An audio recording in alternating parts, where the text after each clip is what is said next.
You're playing an online FIFA match, and you see you're up against a player who's been playing for much longer. The match starts, and you realize you're doing quite well. Your confidence grows until the veteran starts exploiting a specific move repeatedly because they know it's a bug in the game. Well, that's basically what happened in this match.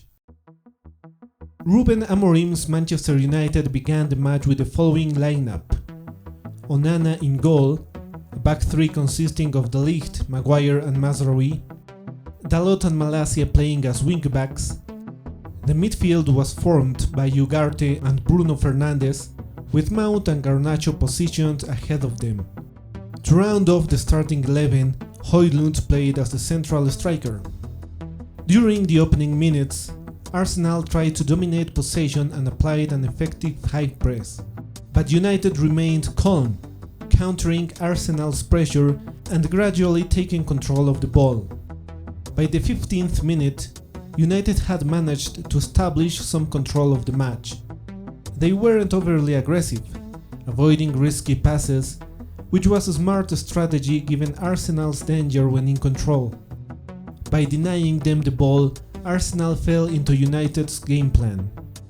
Whenever United tried to play long balls, they often lost possession, allowing Arsenal to create dangerous opportunities. Arsenal also showed great threat in corner kicks with a well-designed strategy of freeing up their potential headers and surprising United's defense from deep runs. Despite Arsenal's threat from set pieces, United held firm, clearing the ball and taking away their dominance in possession. Both teams went into halftime with a fair draw. United had held their own against Arsenal away from home, an impressive feat considering this was only Amorim's fourth match in charge. He faced a well-oiled Arsenal team under Arteta's long-term project. Despite the difference between the two teams, United played an intelligent first half. However, the second half was a different story. Arsenal started the second half focused on forcing corner kicks, knowing it was their best chance to hurt United. In the 53rd minute, they succeeded. This goal shifted United's game, forcing them to take more risks, which they had avoided in the first half. Amorim reacted quickly, making 3 substitutions just minutes after Arsenal's goal. The changes didn't significantly alter the dynamic of the match.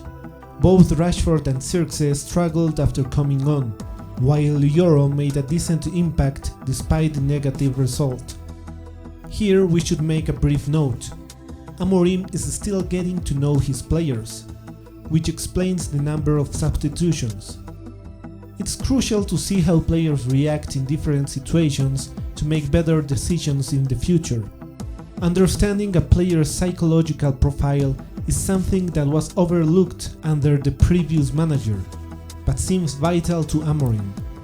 So these changes were likely less about the match itself and more about giving players minutes and evaluating them in a high-stakes game against a tough opposition like Arsenal.